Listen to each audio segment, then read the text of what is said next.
Hello and welcome back to the channel, and thank you for joining us. We have today with us Christy Freddo has an amazing story. I've been really looking forward to this one because this is a journey that I think so many people are going to be able to learn from, and it's going to put into perspective a lot of people out there who are feeling maybe stuck or in a particular place in their life where they're not sure where to go or what to do. And I think Christy's journey of inspiration is going to make a huge difference to you. So strap in and get ready. Hit the like and subscribe if you haven't already. And Christy, welcome to the show. Well, thank you for having me. I'm super excited to be here. Oh, brilliant. So we've chatted very briefly on the phone about some of your journey and the things you've been through. And I kind of deliberately said, no, stop telling me. Don't tell me anymore. Because I literally wanted to hear I didn't want to miss anything or get a version of it and then go back and try and re-record it afterwards and think, oh, well, we've covered that and miss anything out. So from the beginning, if we start with where you're at now and what you've got with regards to your business, and then we'll kind of backtrack if that's all right with you. Okay. Yeah. So go ahead. Sorry. So right now, I have very recently decided that I wanted to tell my own story of transformation to other people in order to try to help them. It's a story that I kept hidden from everyone in my life after I reinvented myself 12 years ago. And recently, in a moment of quiet, realized it was time to tell this story so that I could help other people who might be in a similar situation. So in 2011, I was working in corporate America, traveling internationally, living what looked like this beautiful life to all of these people. I was married. I had a small child. Everybody just felt like this was the most amazing life in the world, except for me. I was completely miserable and didn't really know why. And when I talked to different people, to mentors, to friends, they would suggest, well, maybe you need to have a practice of gratitude, which I am all for. And I remember trying to work on a practice of gratitude and really not even having that much I could come up with, which was sort of weird. And so I came to the conclusion I was maybe in denial of some things about my life. This glamorous job traveling internationally was preventing me from ever seeing my child. It was a toxic work environment with a lot of backstabbing and other things that weren't so great. And while it looked great on paper, it was making me very miserable. I was on multiple different kinds of antidepressants, high blood pressure medicine, acid reflux medicine at the age of 37. And at the same time realized I was also an alcoholic, and finally admitted to myself I was in an abusive marriage. So it was a really bad situation. And in the span of 6 months, I was able to leave that job, get out of the abusive marriage, and quit drinking. Wow. So it was a huge amount of change in that short amount of time. And then within 2 years of the time that I started making all those changes, I had completely been able to reinvent myself into an entrepreneur owning Facelogic Spa in Dallas, which was the best decision I ever made for financial freedom and most of all work-life balance, to see that kiddo that I had not seen a lot of for the first 4.5 years of her life. Was able to meet and marry a new wonderful man who we've now blended a family, and all of this all the while by being sober this whole time. So it's a transformation that I want to be able to share with people, because if anyone's in a bad situation or an extreme situation like I was, I want them to know that there's hope, and I want to be able to help destigmatize things like abuse, addiction, all of those things, so that people can get the help that they need and not end up in a dark corner of the world alone. Wow, I mean, the way you've summarized that is just phenomenal, and there's so much packed into that. I will quickly mention that for everybody, there's a nice little gift that Christy's got for you, which we'll cover on a little bit later. So keep watching till the end, and we'll let you know what that is. But yeah, so I'm just trying to imagine this life and kind of, you know, there are probably so many people doing very similar things, probably feeling a lot of work pressure in similar situations and just don't even know where to start. Was there a pivotal point for you, or was there an event or was it anything that you just woke up one day and just thought, this isn't my life that I'm living, and it's not where I should be? And did you have like a strategy, or was it just a clean break and built from there? Well, it was actually a situation where I just hit a breaking point of it was just all too much. And I couldn't really figure out what the real issue was, which is why I've created, if I can jump ahead for 1 second to that free gift, which is why I've created something called the Reinvention Roadmap, which helps. It's a guided journey that will help the listeners, if they want to download it for free, go through a journey of where am I today and what's not working today, specifically looking at all the areas of life, and then figure out where would I ideally want to be in my life, and then help map that out, because I couldn't pinpoint what my actual issues were. I just knew I was unhappy. And I think that's true for a lot of people. They're just not feeling completely fulfilled or completely happy, and they want to figure out what it is, because it all kind of mixes together sometimes, right? And in my case, it just mixed together into a big storm of misery.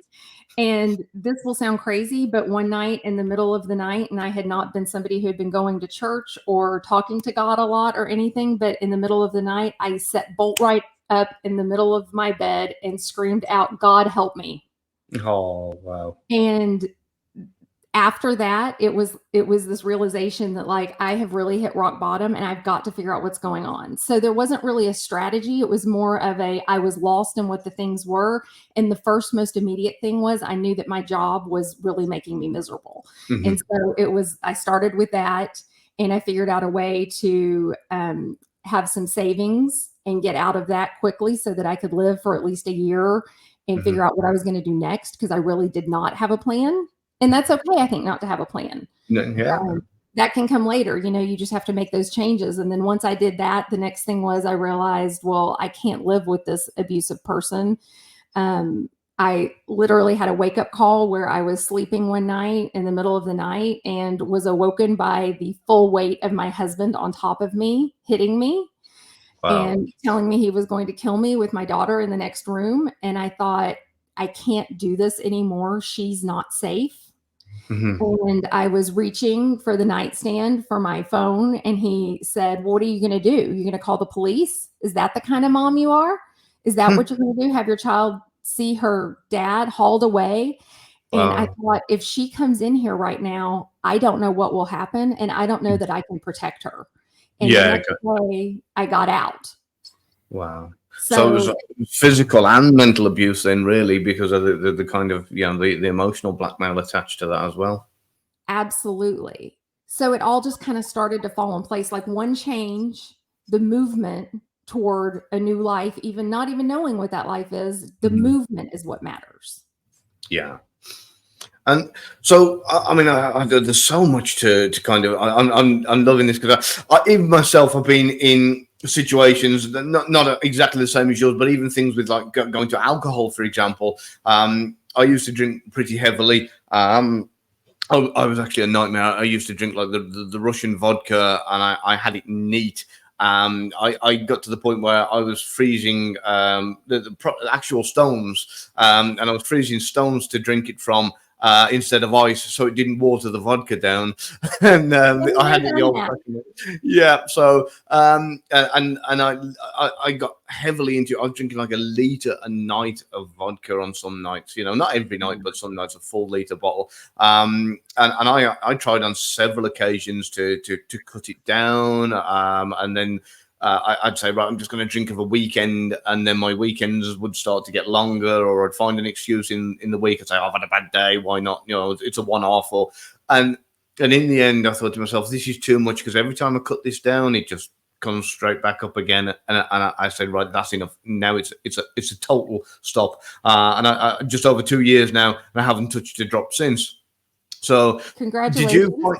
Oh, thank you. Did you find a similar thing with alcohol? I mean, because nobody just wakes up and becomes an alcoholic. Did you find it was just a case of you get home from a hard day and think, oh, I just need a glass of wine, and that's where it all started, and then just kind of built up from there, or what was the point where you said to yourself, this has got to stop now?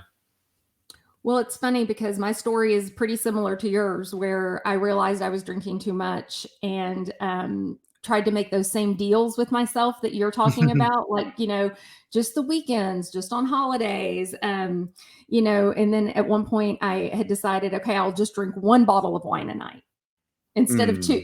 And that'll be better. But that never worked. It worked a couple nights and then it didn't work the rest of the night. I even at one point, because I was fighting the change of quitting, I knew I needed to quit, but that's part of the change cycle, right? Is the denial and the I'll do anything not to give up this comfort of something, even if it's something that's hurting me because it's familiar. And I even at one point tried a prescription medicine that was supposed to help you drink moderately. I think it was called Camprol. Anyway, that didn't work either. And in retrospect, I'm so glad none of those things worked, because drinking 1 bottle of wine a night doesn't sound like an ideal life. And I'm super happy with the fact that it sort of forced me into having to quit altogether. And just like you, it was, you get to that point that, I needed to be sober with my child. I was going to be her only parent. I needed to be on top of things. And it was just something that I had to do. Yeah, it's a very slippery slope, and so many people probably can resonate with the fact that that they'll say, "Oh, I'm not an alcoholic," and they don't realize they are until they try to stop. And you said to yourself, "Okay, if you're not an alcoholic, stop." Right, and then they go, "Oh, but I'll just have one." No, stop. If you can stop, then you're not an alcoholic, and that's when people say, "Well." Yeah, and they'll justify it. They'll say, "Oh, well, I only have a weekend, or I only have 1 glass a night, or whatever." But and for those who can regulate it to that level where they do have 1 glass a night, and that's perfectly fine. That's up to them. Then great. But for some people, especially if they've got an addictive personality, it can be a very slippery slope where 1 glass leads to 2. I think that on average they say there's 4 glasses in 1 bottle of wine. So it's not much, and of course, you can build up to a couple of bottles a night, as quite quickly. It can rapidly get out of hand, and you have to keep reining it in. So just to do that, to stop altogether, to get to that point, just wow, that in itself is an amazing achievement. Not a lot of people can do it. So well done, Christy. Well, thank you.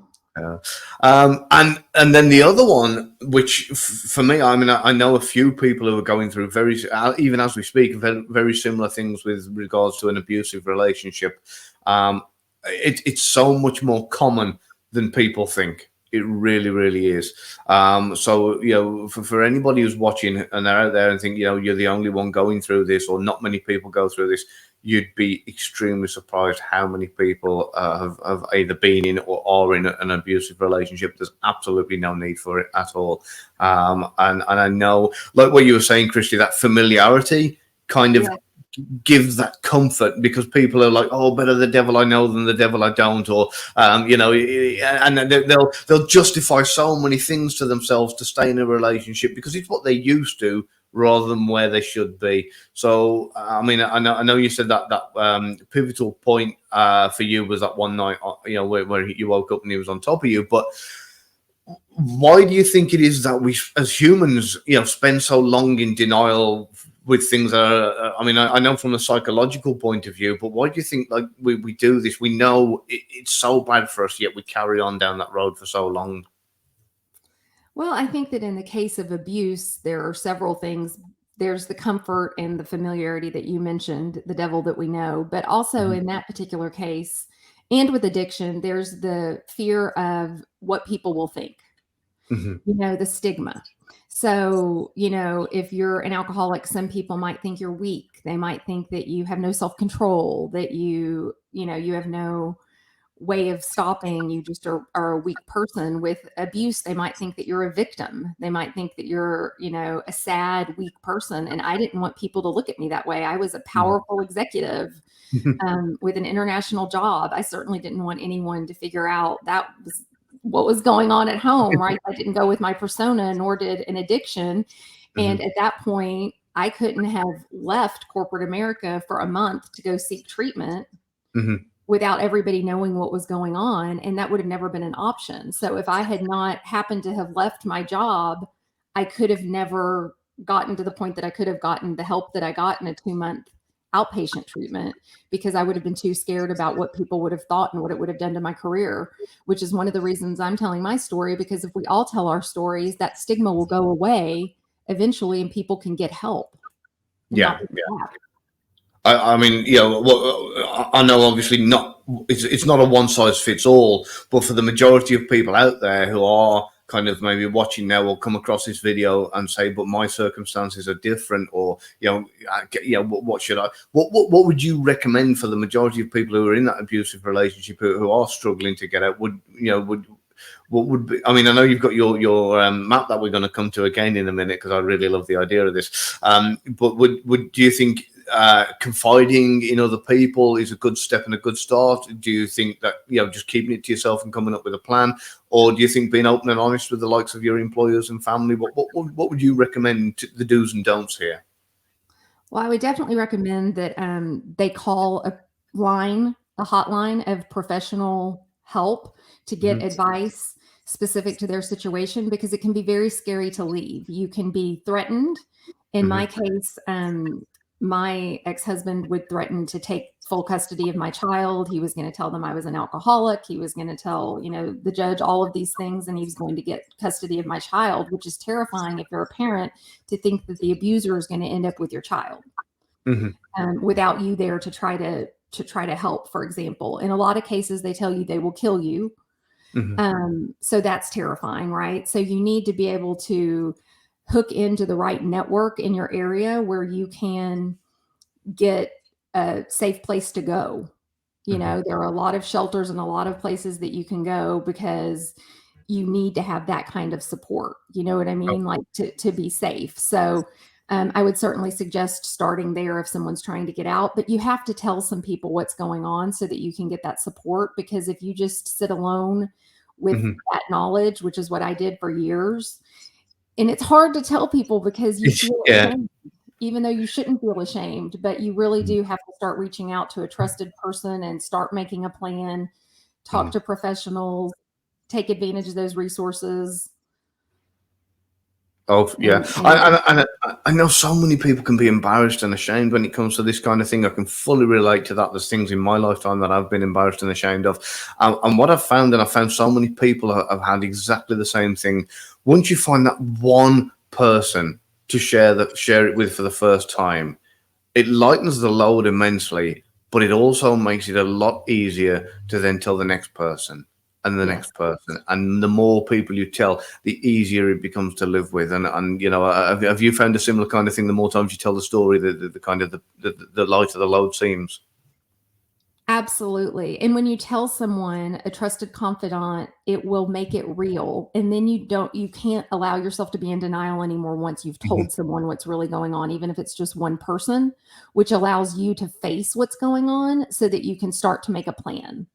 Yeah. Because you do need a plan if you have the luxury of time to make a plan. Some people are in a situation where they need to get out immediately, which is where I felt like I was at that point. Like the next day I got up, I went to the marriage counselor. I said, I need your help. I've got to get out of this. This is not a safe situation for my daughter or me. I really thought he was going to kill me this time. I was really scared. And she helped me figure out how to, change locks, buy him a plane ticket and send him to San Antonio to be with his brother, all the steps. Yeah. I mean, and of course, for people who are financially struggling, there's that kind of difficult phase of like, do I leave? Do I get him to leave? I don't have the money to go anywhere, or I don't have the money to pay him to go anywhere. And what I would say is, in that kind of situation, your safety, your life, especially that of your children's, is way, way, way more important than anything else. So whether it means, going to stay with a relative and making a short-term sacrifice, or whatever the case may be, you may not be living the life you're accustomed to, but it's more important that you get to safety than risk staying in longer than necessary to try and save money up. You can save money from somewhere else, get your life back on track when you're out of the danger area. Absolutely. And as I was mentioning, if you call those hotlines, they can refer you places. For example, in Dallas, which I know that we're across totally different continents, but Yeah. in Dallas, we have a shelter that will take you immediately if they have Oh, space, brilliant. you and your children, and it's Wow. free. And the location is not disclosed to anyone at all under any circumstances. Nobody knows where it is. Oh, that's And fantastic. it's a safe house. And then from there, they have a transitional option where for 4 or 5 months you can live with your children in an apartment at that place with other people in the same situation. They provide counseling, they provide career services, they help you figure out if you've never had a job, what kind of job you can do and get technical skills. And then you are able to get a job, get some money, save some money, and then get an apartment or whatever you need to do if you don't have resources. That's brilliant. And luckily, a lot of my subscribers are actually over in the States. So that's kind of a little bit of a bonus. It's so here it's kind of taken seriously in respect of there is help available, but it sounds like you're way ahead there in Dallas with what you've got available resources wise, which is absolutely brilliant. But yeah, you know, the in the world, for anybody who follows me regularly and knows my background, and you know, I get a lot of intelligence guys on and military guys on and that kind of thing. And what we call this is in like, or in the military world, it's called getting off the X. You know, if you're in a danger, the X marks the spot, and you know, you will shoot and move. And this is kind of more or less what I'm seeing here is a parallel to that. You know, it's just, you know, if you're in danger, the first and most important thing to do is get off the X. And as soon as you're off the X, then you can reevaluate. Then you can, you know, kind of reorientate what you want to do and where you want to go next. But get yourself out of that danger zone. So wow. So I want to discuss this map, because it sounds like you got your inspiration from the help that you had for this kind of reinventing yourself map. So what can you tell us about that? Well, I wanted to create a tool that would allow people to figure out and pinpoint exactly what it is about their life that is making them feel not 100% fulfilled or happy. So, my example of my life is extreme. Most people aren't going to be in that situation, right? Any of those situations, right? Hopefully. But hopefully. But people could just be a little bit less than happy. And why would we want to live our lives being anything other than 100% happy? And so I created this tool that literally goes through, and we call it a roadmap because the first thing you do is you check your alignment, and it guides you through some questions and some prompts. And you think about, am I aligned with my core values? And you think about each area of your life, like where I work, am I aligned with my core values? And I was not. And that was the biggest problem. That's what made the environment toxic to me. Right. But I couldn't figure that out. And I finally got to the place that it didn't matter how much money I bought. I made how many times I got promoted. I was never going to be happy. There was nothing that could make that a happy place for me because my values were not aligned with their values. Got you. And so you first check for alignment in all the areas of your life to see, pinpoint where you're not happy, what's not happy about it. What, for example, are you living your life for you, or are you living your life? Do you have a career based on what your father told you needed to do? Are you an engineer because your father told you his whole life that being an engineer was, you know, a really smart way to go? It's, you know, going to be financially secure. This is, you know, a great career, and you're miserable being an engineer, let's say. And you've never really thought about it, but this is not your dream. It's your dad's dream. And maybe you could do something else. So it takes you through, are you aligned with your authentic self? Are you aligned with your core values, and in which areas? And so it takes you through these exercises. Then it takes you through a second part, which is where you go to sort of set your internal GPS, if you will, where you can decide, okay, if I were to live my ideal life, if I were to, you know, there were no constraints, there were no, you know, there was no debt that I had to pay, there was no mortgage I had to pay, you know, whatever the case, get out of that box and think, what would I do? How would I be living my life? Would I be living in a different country? Would I be living in a city, in an apartment? Like, what kind of life would I be living? What would I be doing for a living? And it takes you through questions like, what did you enjoy doing as a child? What are your favorite hobbies? So you can think about those things, and then what kind of career is there that would encompass those kinds of things where you could really be happy and enjoy what you're doing. versus what you're doing today. And so you sort of paint that picture, and then it takes you through what are 3 things I could do today to move forward in those top areas. And they can be little actions. Even the decision to make a change is an action in the right direction. Yeah. You on that road to changing your life. I absolutely love that, because you're right. So many people, and I have had this conversation with people where I've said, "Are you happy in your job?" And they've gone, "Yeah." And I go, "What do you like about it?" They go, "Oh, I don't know." And I say, "All right, let me ask you something.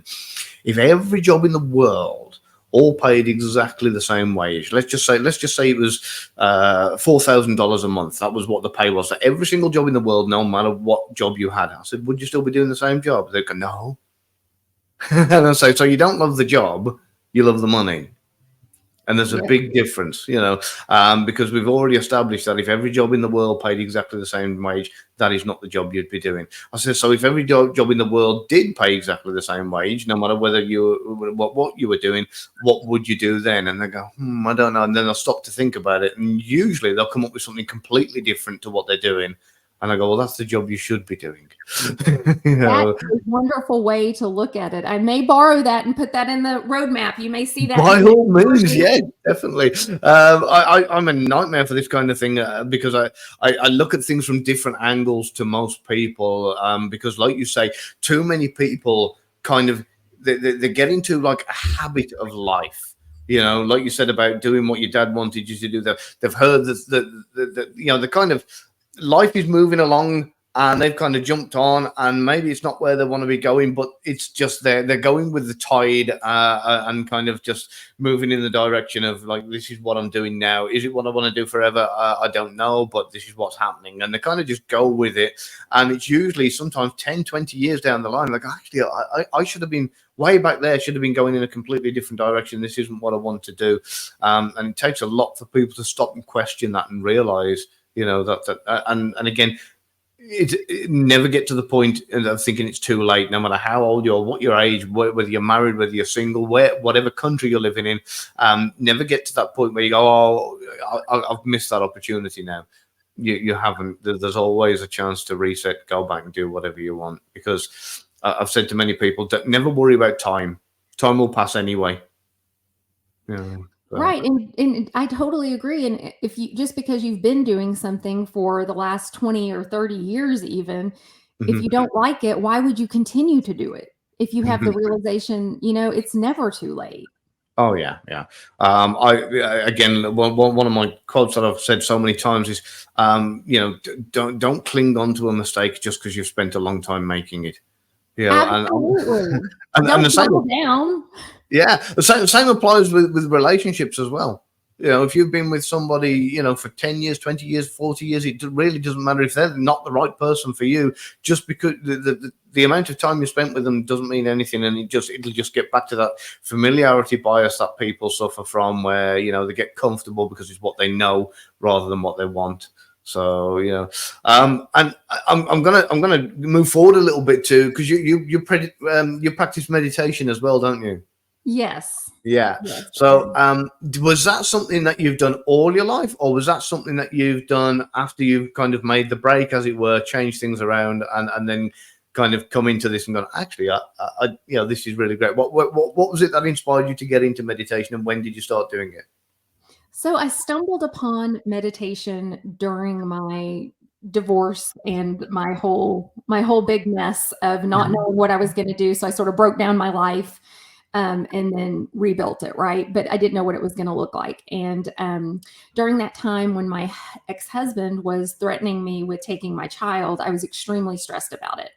And I had started a yoga class to replace drinking. Whenever I was quitting drinking, it was something to do at night that would occupy me, so I wasn't sitting around thinking I wish I was drinking wine. And I went one night to a yoga class that was heavy on meditation.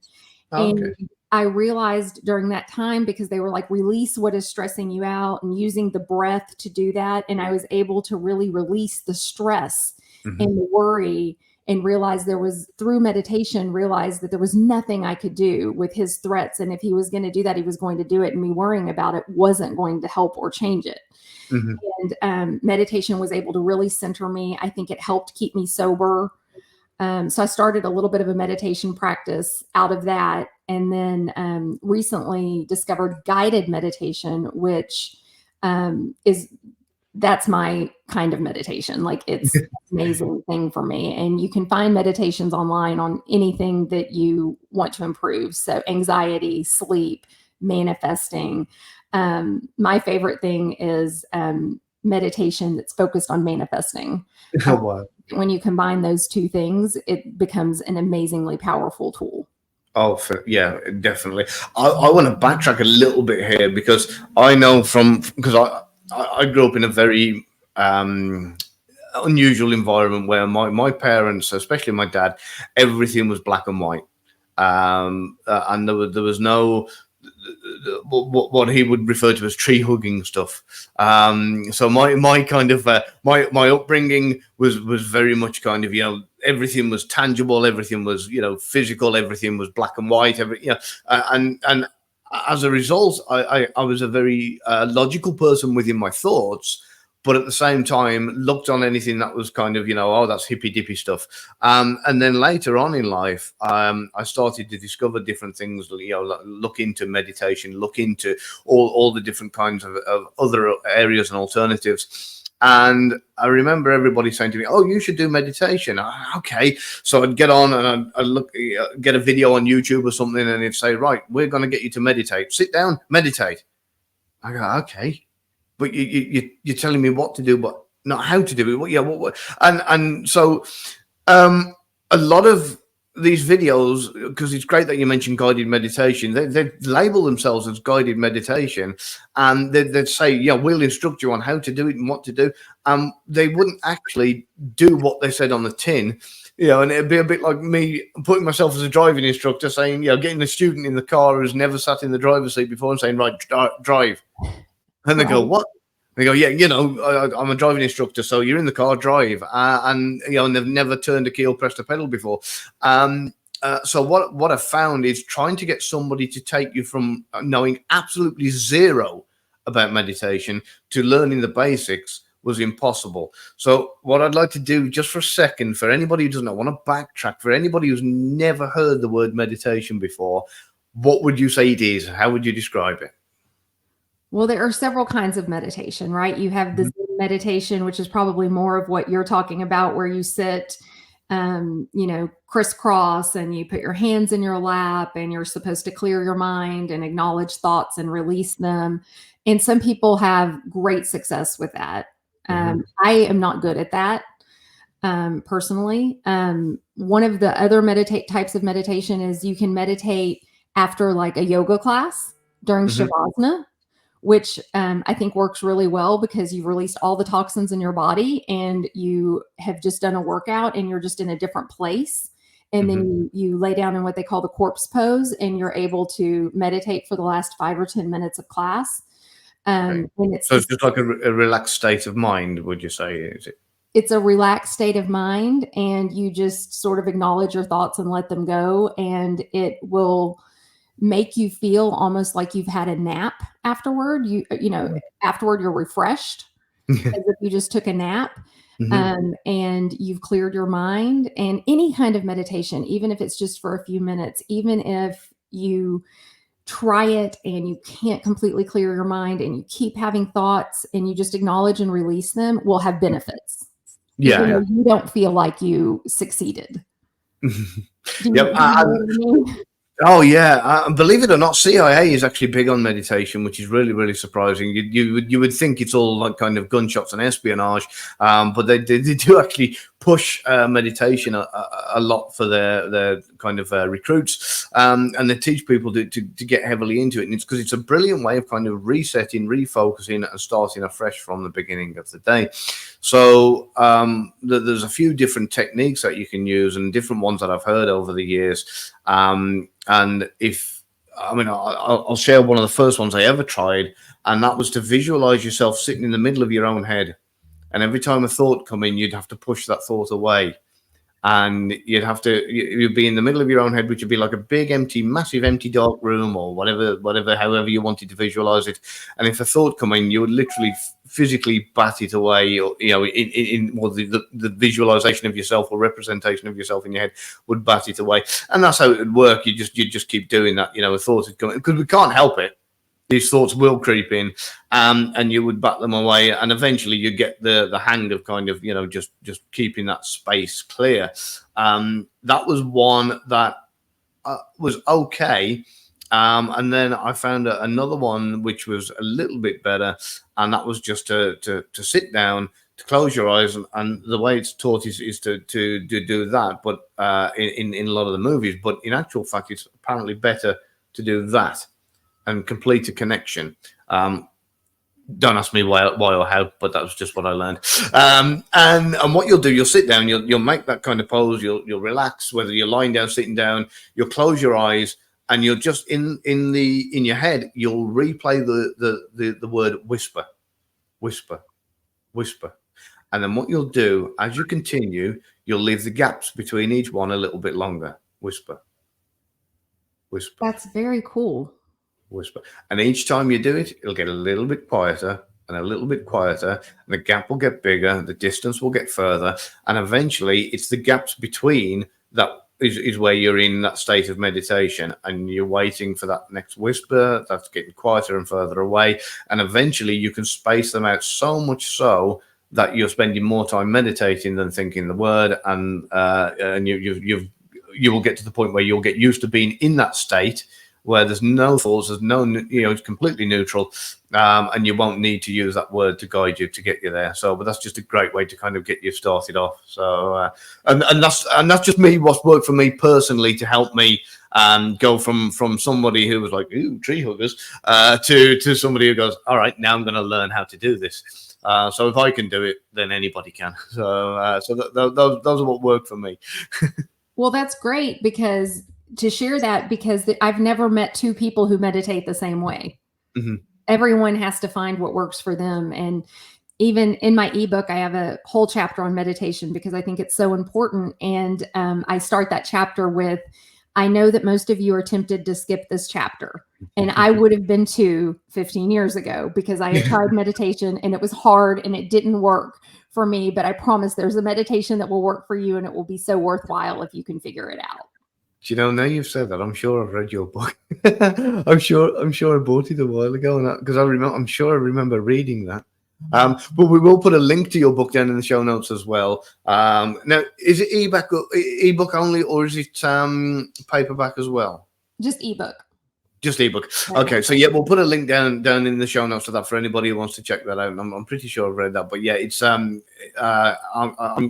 if I haven't, I'll double check. I'm definitely going to get a copy and have a little look, and I'll be sharing that about on social media as well. Yeah. So if people want to try meditation, like, don't give up. Just keep trying different types. There's body scan meditation. I mean, there's so many different kinds. And I think another thing worth mentioning here as well is not to get frustrated with yourself if you are finding, you're sitting there and you're trying to clear your mind, or you're trying to do the meditation, and these thoughts come in like, oh, I must remember to get milk. We've run out of milk. And, and you just like you say, acknowledge it, just go, okay. And then push it away, dismiss it. Because these kind of thoughts, they will keep coming in again and again and again. And some days are just going to be better than others. Some days you're going to be able to sit there and do it and think, hey, there's nothing to this meditation stuff. And then other days you're going to sit there and just thought after thought after thought will just be creeping in, and you'll get frustrated and go, I can't do it. But don't give up and think it's impossible. Don't get frustrated with yourself for doing it. Just accept that is what happens from time to time, and just keep going. And they call it a meditation practice for a reason. It's a practice. Yeah. You practice it, you get better over time. Definitely. And the one thing I also learned recently as well, and this is from somebody who I've known for a fair few years. She was actually she went out and was taught yoga and meditation by a Buddhist who was sent from the Buddhist temples to go and make teachings available of meditation here in the UK. It's a long story. I won't go into it, but basically, the lesson I learned was a little bit each day is better than, like trying to meditate for an hour one day a week or once a month. 3 minutes a day, if that's all you can manage to start with, is better than doing an hour or 2 hours of a weekend. Absolutely. And then doing nothing during the week. So yeah. Sorry, I cut you off there. Sorry, Christy. No, I was just agreeing. I was just saying absolutely. And I know that I try to meditate every single day. And if I miss a day for some reason, I can feel it. I can feel my anxiety being higher. I mean, I can just feel everything about it. Like I'm not as positive. Once you are into it for a while, I mean, even a month of meditating regularly, you will feel the difference when you miss it. And that's when you get hooked. Yep. And the manifestation thing that we talked about, for anybody who wants to learn a little bit about that, now, I've done it myself, and it's scarily powerful. And there's an argument that what happens is it's almost a change of mindset. So have you ever bought or been thinking of buying a new car, and then all of a sudden you'll see that brand new car everywhere? Everywhere you look, you'll see one in different colors and different, different years and kind of thing. And what happens is it's not that there's suddenly a million more of these cars on the road. It's a part of your brain that said, this is important to me, so therefore I must pay attention to this, And so with that in mind, what happens is when you are manifesting something, it's a change in your brain waves, in your thought patterns, in so much that's going on in your mind. And what you're saying to your brain, say you want to manifest, I don't know, the latest iPhone. You're saying to your brain, this is important to me. I need for you to take note that this is important to me. And your brain will do the rest. It'll figure out a way to make it happen. And that's the kind of medical or psychological way of looking at it, where your brain takes on board something that's so important to you that you've sent this message constantly to your subconscious, whether it's that phone, whether it's a car, whether it's something you want, it's really important to you. And your subconscious has taken it on board, and then we'll create the way for that to happen for you. So there is the other way of looking at it, which is the law of attraction. And that is the magnetic fields or the thoughts or the vibrations that we put out will naturally bring back what we want to come back into us. Whichever your belief is, I don't think there's any proof one way or the other what it could be or definitely is definitively. But it definitely works. That much I do know. So would you like to share a little bit about manifestation with us, about your experiences with it? Yeah. So manifestation, I just want to share first, is something that many professional athletes, actors, different people that you would know use and use it regularly and have used it successfully. One example, Jim Carrey. I'll tell you my story in a minute too. But like Jim Carrey, when he was first trying to be an actor, he wasn't getting any work. He was getting turned down everywhere. And he was really determined, I'm going to be a successful actor. And he wrote a check to himself for $10 million. And I think he wrote on the notes line movie or something. And he carried that check around with him for years till it was completely tattered, and eventually became who we know as Jim Carrey today. And then for Dumb and Dumber, that was the exact payout that he got for his acting role in that. So I think that what you're saying about it could, what the psychological, medical explanation could be true. I mean, maybe that kept him focused. Yeah, possibly. Yeah. Right. But also there has to be something to the fact that exact amount got paid out for acting to him later. Like there is something that happens with the brain waves, with the vibrations, when you are able to really get in there and believe in something happening that creates a different vibration in the universe. And I really believe that, and the universe starts to work. Sorry, the signal just went a bit weak then for a second. I don't know whether it was my end or your end, but you just froze just for a fraction of a second there. Hopefully it's okay. Oh, I'm sorry. But I was just saying that something happens, right? Beyond what you are focused on. And if you think about it, like if you're a religious person, for example, God spoke the universe into existence, right? With words. There's a lot of research Dr. Caroline Leaf has done with speaking things into existence. And she is a neuroscientist and a Christian. And she talks about the combination of those two things and how they work together. But there's a lot of power in what you say and how it affects what you say, what you believe, what you intend to have happen. Those words become reality. What you think about, you bring about. And there's just a lot of evidence around that too. And I know you are asking me about my personal experiences. And I know that for me, a while back, whenever I had that moment of stillness and thought, I'm going to tell my story, I'm going to help people. I don't know what that looks like though. And I was using manifestation techniques and also manifesting within meditations, which I believe is the most powerful thing you can do. And started thinking like, what does this look like? And during those guided meditations on manifestation, it helps you. It tells you, think about what this looks like. What are you doing right now? And back that up from where you are and make, what were all the steps that were taken and that sort of thing. And I was able during that time to realize I'm going to write a book about all of this and about the strategies that helped me get where I am today. And when I've, had been practicing that meditation for a month or so, I decided, okay, it's time to write that book. And I sat down and I wrote the whole book in 5 days. And it was so easy to write. It just flowed out. And it was as if I was just doing something that was a fun hobby, not something that would be hard work. And barely made any edits to it after that.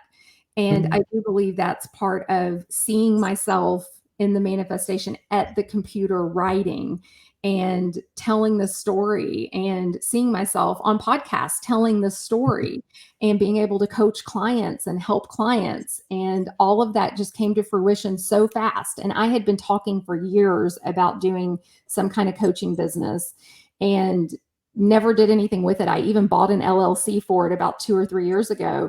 And then once I started this guided meditation, 6 months ago, all of a sudden it all came to fruition and so fast. So I have to believe that the universe was helping to align things in my favor to make that happen. So I do believe there's more to it than just the medical explanation. Oh, definitely. And I mentioned the medical explanation because, as I mentioned to you, I'm a kind of person with my upbringing that I like to try and figure out, is there some logical explanation to this? Is there, I try and look for something that will explain. I can still believe in something that I don't understand, and yet still try and figure out how it works. And evidence of that was all the broken parts of things I took apart as a kid to figure out how it worked. And so but like I say, whether or not I understand how it works is irrelevant. The fact of the matter is it does work. And there are scientific experiments all over the world. Did you ever do the rice experiment when you were at school? Some people did it with rice. Some people did it with flour. So the rice experiment, it's been done with rice and it's done with flours. It's absolutely brilliant. And they get either 3 pots of rice or 3 flours, and every day they will walk up to the first flower, the first plant, and they'll say, "I love you. You're beautiful. You're amazing. You're wonderful." They'll walk up to the second plant. They'll completely ignore it, and they'll go to the third plant. They'll go, "I hate you," and they'll walk away. And you know what happens over time? It's really, really awesome. The first plant that gets all the positive affirmations that I've told, "I love you," it flourishes and blooms and does really, really well.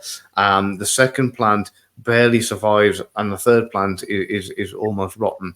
And exactly the same with the rice. The rice, it goes from lasting to going on the turn to being completely rotten. And there's loads of different ways this experiment has been repeated time and time again. The most successful one is doing it with plants, because you can actually physically see the tangible difference between all three plants. You can see one which just doesn't do any good at all, and the one that is okay, and the one that flourishes and does really, really well and blooms, and it's only over a short period of time. Like, you get a fast growing plant, and it's over a matter of weeks of doing that each day, and the words alone make a difference to the plant. That's amazing. And if that's what happens to plants, imagine what it does to humans, right? Oh yeah, exactly. And they did exactly the same thing with water. So they froze water, and I think the one they played. I think, I don't know whether it was religious music or something, but it was something, it was a really nice music. They froze one without music at all, and they froze one with like really heavy, metal kind of, raging music. And they did this. And what they noticed when they looked under a microscope, the one to the kind of religious music or the upbeat feel good music, the patterns were really, really beautiful and really kind of, I can't even describe it. It's a shame I can't put the visuals on here, but really beautiful, harmonious kind of patterns. The other one was just ordinary freeze patterns, as it were, if you want to call them that. And then the third one were all really, really jagged, spiked, and disproportionate amounts of like, you could almost describe the images as being hostile, just by freezing water, playing to the different music. So I found that really, really interesting. And again, I mean, the human body is something like 76% water or something, is it? So so and yeah, to what you said there, if that's what happens with plants, imagine what happens with people. It takes us into the world of affirmations. I know a particular female who was abused. She was in an abusive relationship for quite a number of years. She was a very beautiful individual, and the person that she was with was constantly saying, "You've got a big nose. You've got a really big nose." And this was ongoing, so much so that she thought she had a disproportionate sized nose, was really conscious about it, and went to see a plastic surgeon. And she actually got a cute little button nose, to be honest with you. But it was just something that was she'd been told that many times that she believed it. And it made her feel ugly. And I know this kind of thing has happened so many times amongst so many humans in so many different ways, male and female, younger and older. Affirmations are phenomenally powerful, really, really powerful. And they don't have to be coming from yourself; they can be coming from somebody else. So you do really have to be careful to who you listen to, and what repeated message is coming to you daily. Yes, you have to be so careful what you put into your brain and what you allow in. And for that reason, I don't watch cable news anymore. I limit the amount of news that I even let in. And we watched a political debate. We have an election coming up next year here in the US, and we watched part of it. And halfway through, I said, I think that's enough for me. I'm going to go do a guided meditation and put some positive thoughts back into my head now. So I do think you have to be careful what you put in to your brain, because all of that goes through your neurotransmitters, and what fires wires, and it becomes hardwired into your brain, and negativity can get hardwired in.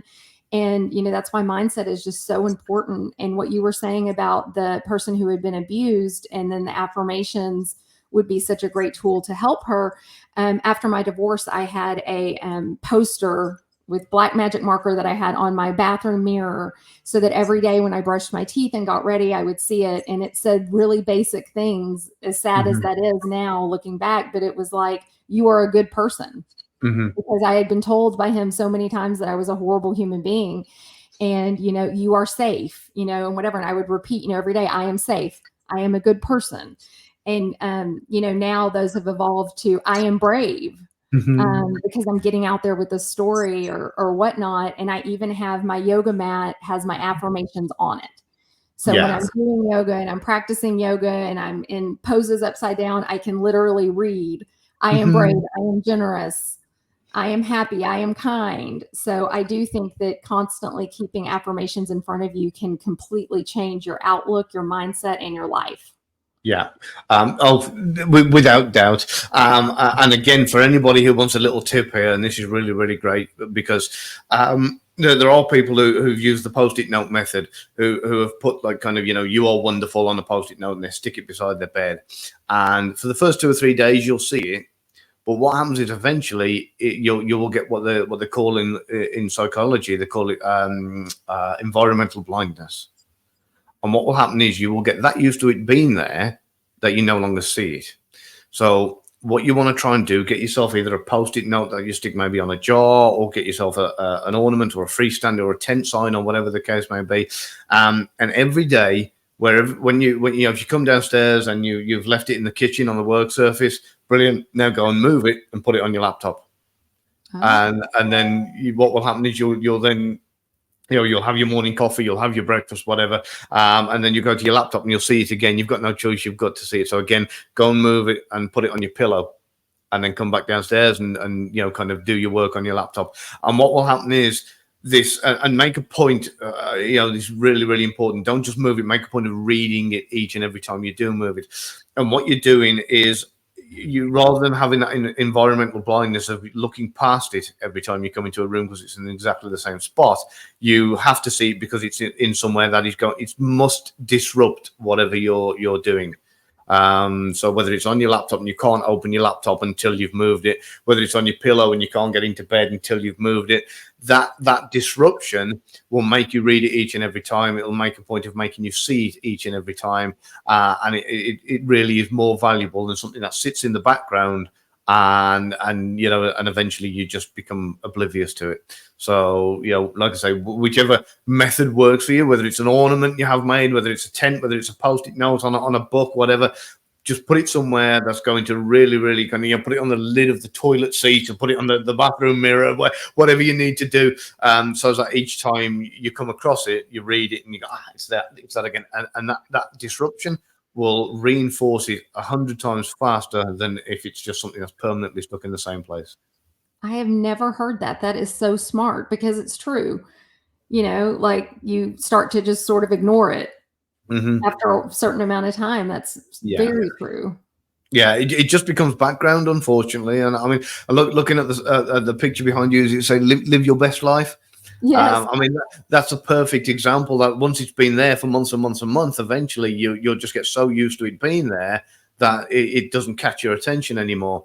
But if you were to switch that round with a photo of a flower from time to time and put that somewhere else, and and even better than that, if you have a spare television set and you can set a screensaver up, and it's absolutely brilliant if you can do two things. If you're any good on a computer and you can use things like Canva or whatever the case may be, and set up graphic images. If you struggle with stuff like that, then just get the collage maker. You can go online and do a collage maker and get a photograph which has a really great memory and put it on the right of the collage, and then put your text on the left.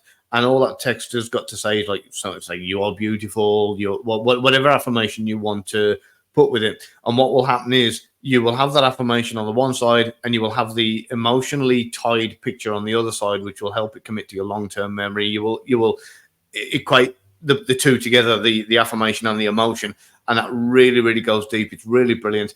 And if you can put those onto some kind of a flash drive that you plug into your spare television set, and have those in the background as a screensaver that just flicks, puts one on for 3-4 minutes, then it flicks to the next one, and then that in itself is another really, really brilliant way, because every time your attention is drawn to that screen, you see a great photograph of maybe yourself or your children, which has an emotional tag. You see the affirmation, which goes in subconsciously, and a few minutes later, it's gone, and the next one's there. And it's a hugely powerful technique. I am going to do that. It's like a vision board that rotates. Exactly, yeah, because a vision board is going to have exactly the same effect, where you will become kind of environmentally blind to it. Yeah. So unless you're prepared to move it around daily and switch the order of things on your vision board, it's not going to be as effective as having that kind of screensaver on a television set, especially if it's a freestanding portable television set that you can move to different places around the house, and you can kind of plug it in one room one day, leave it switched on with you. And again, this will work as a vision board, so it doesn't necessarily have to be affirmations. You can mix it with your affirmations and some of your visions as well. So you can put your kind of, the house that you want, and maybe a photo of a wonderful memory, or an affirmation, or all three if you want to make the collage. Mix it all up, put together with the whole technique all in one. Hugely powerful. And then just keep moving the telly in your office one day, in the bedroom the next, and just keep doing it like that. That's an amazing tip. That's a great idea. No problem. I'll have to start doing some of this myself. Yeah, you need to write a book. You have all the great Yeah. So, because I've really gotten heavily into this stuff, and I've really started looking at what's powerful and what works, what has worked for people, what hasn't worked for people, and the reasons why. And what's happened is with my kind of my background and my qualifications in psychology and that kind of thing, I can look at why something hasn't worked, and then look at what hasn't worked, and then understand why, and then kind of figure out a way to make it, to repair the where it's gone wrong. So, but yeah, so right. So yeah, we were on about manifestation. I wanted to go back because not a lot of people realize that story with Jim Carrey, which is hugely powerful. He wrote himself that check for $10 million, and it was for acting services rendered, and he put it in his wallet. And not many people realize that before he'd done that, he'd actually gone up to the Hollywood sign, and he'd actually gone to commit suicide. I did not know that. And not many people know that bit. They know the other part, but they don't know that he'd actually gone. He was, for want of a better description, we considered himself a failed actor, and he'd actually gone to commit suicide. I'm probably going to get banned off YouTube for saying that, I think. But anyway, as it happens, he prayed. He had a moment, and that was when I don't know whether he did it then and there, or whether he went home first. But that was when he wrote himself that check for $10 million for acting services rendered, and he put it in his wallet, and he forgot about it, and he went about his life. And then it was a few years later that he got that exact same amount for doing the film Dumb and Dumber, I think it was. So that just goes to show that yourself. You've bounced back.